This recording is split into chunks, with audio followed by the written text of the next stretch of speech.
វាមិនល្អហើយក៏មិនអាក្រក់ដែរបើសិនជាច្បាប់នោះជាច្បាប់របស់ព្រះគឺប្រកាសជាល្អ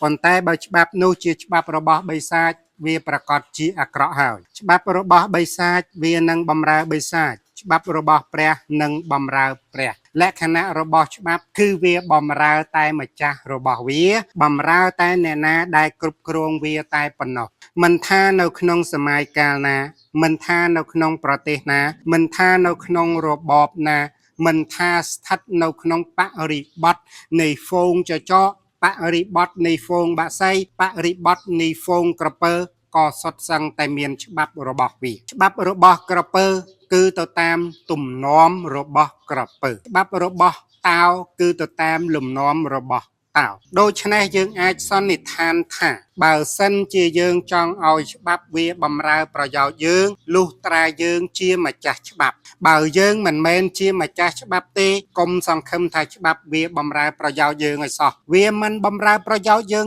ទេសារជាតិរបស់ច្បាប់គឺជាច្បាប់វាមិនខ្វល់ថាអ្នករងទុក្ខវាមិនខ្វល់ថាអ្នករងគ្រោះទេគឺវាខ្វល់តែម្យ៉ាងទេនរណាបង្កើតវានរណាគ្រប់គ្រងវាគឺវានឹងធ្វើតាមបញ្ជានោះហើយដោយសារតែលក្ខណៈរបស់ច្បាប់គឺជាអាជ្ញាដូច្នេះហើយបានជានៅលើពិភពលោកនេះគេកំណត់ឲ្យពលរដ្ឋនឹងជាម្ចាស់ច្បាប់ពលរដ្ឋជាម្ចាស់ច្បាប់យ៉ាងដូចម្ដេចទៅឥឡូវខ្ញុំពន្យល់ខ្លីៗអ្នកដែលចែងច្បាប់យើងនិយាយអំពីច្បាប់ប្រជាធិបតេយ្យយើងអត់និយាយអំពីច្បាប់ផ្ដាច់ការយើងអត់និយាយអំពីច្បាប់កុម្មុយនីយើងអត់និយាយអំពីច្បាប់សក្តិភូមិច្បាប់អាទិទេពអាធិរាជច្បាប់មេកន្ទ្រាញអត់និយាយទេយើងនិយាយតែច្បាប់ប្រជាធិបតេយ្យគឺគេកំណត់ឲ្យពលរដ្ឋនឹងជាម្ចាស់ប្រទេសម្ចាស់អំណាចកាលណាម្ចាស់អំណាចគឺម្ចាស់លើច្បាប់ហ្នឹងហើយគឺជាម្ចាស់នយោបាយហ្នឹងហើយតែពលរដ្ឋម្ចាស់ច្បាប់យ៉ាងដូចម្ដេចនៅពេលដែលបោះឆ្នោត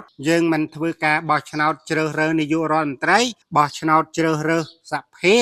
តាមអំណាចគ្រប់គ្រងប្រទេសនៅក្នុងរបបប្រជាធិបតេយ្យគឺវាមាន3អំណាចនីតិបញ្ញត្តិនីតិប្រតិបត្តិនិងអំណាចតុលាការហើយអំណាចនីតិបញ្ញត្តិហ្នឹងគឺជាអំណាចតាក់តែងច្បាប់ហ្នឹងហើយឃើញទេអញ្ចឹងនរណាជាអ្នកតាក់តែងច្បាប់គឺសភាសមាជិកសភា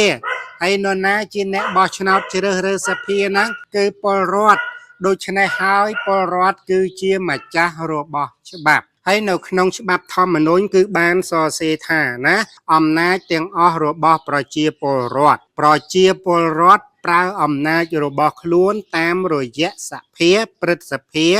រដ្ឋាភិបាលនិងសាលជំរះក្តីអញ្ចឹងមានន័យថាអំណាចនីតិបញ្ញត្តិនីតិប្រតិបត្តិនិងអំណាចតុលាការគឺស្ថិតនៅក្រោមការគ្រប់គ្រងរបស់ព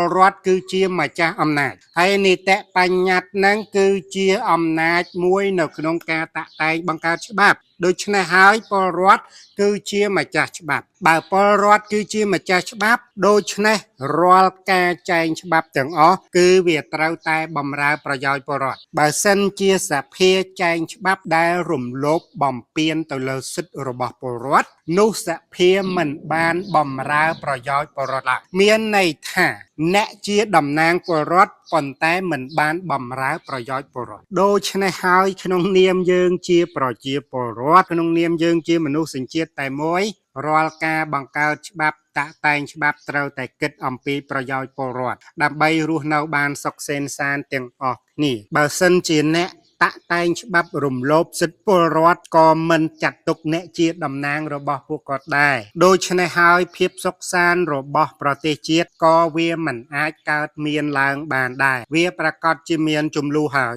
ព្រោះច្បាប់សម្រាប់គ្រប់គ្រងប្រទេសហើយចុះបើច្បាប់លំអៀងរំលោភទៅលើសិទ្ធិរបស់ពលរដ្ឋហើយអញ្ចឹងពលរដ្ឋនឹងមិនត្រូវដោះស្រាយព្រោះពលរដ្ឋគឺជាម្ចាស់ច្បាប់តាដូច្នេះហើយយើងត្រូវតែគោរពសិទ្ធិរបស់ពលរដ្ឋដើម្បីឲ្យយើងអាចរស់នៅសុខសាន្តរុងរឿងទាំងអស់គ្នានេះគឺជាចំណុចសំខាន់មួយដើម្បីកសាងប្រទេសជាតិយើងឲ្យคล้ายទៅជាអរិយប្រទេសព្រោះគោលដៅរបស់ខ្ញុំចង់ធ្វើឲ្យប្រទេសជាតិយើងរីកចម្រើនរុងរឿងคล้ายទៅជាអរិយប្រទេសហើយដើម្បីឲ្យคล้ายទៅជាអរិយប្រទេស វាត្រូវការធាតុច្រើនណាស់បងប្អូនធាតុច្រើនមែនទែនដែលយើងត្រូវធ្វើការសិក្សាអញ្ចឹងហើយបានជាខ្ញុំចេះតែថតវីដេអូនិយាយចែករំលែកចំណេះដឹងដើម្បីធ្វើជាគំនិតកសាងប្រទេសជាតិយើងឲ្យរីកចម្រើនរុងរឿងរស់នៅសុខសាន្តសម្បូរសប្បាយទាំងអស់គ្នាប្រទេសកម្ពុជាគឺជារបស់យើងទាំងអស់គ្នាមិនមែនជារបស់បុគ្គលណាម្នាក់ឡើយអរគុណច្រើនជួបជាមួយនឹងខ្ញុំបាទរ៉េនសុខានៅវីដេអូក្រោយបន្តទៀតគាំទ្រខ្ញុំឲ្យផលិតជាវីដេអូចែករំលែកចំណេះដឹងសូមចូលរួមជាវសិភៅអរិយប្រទេស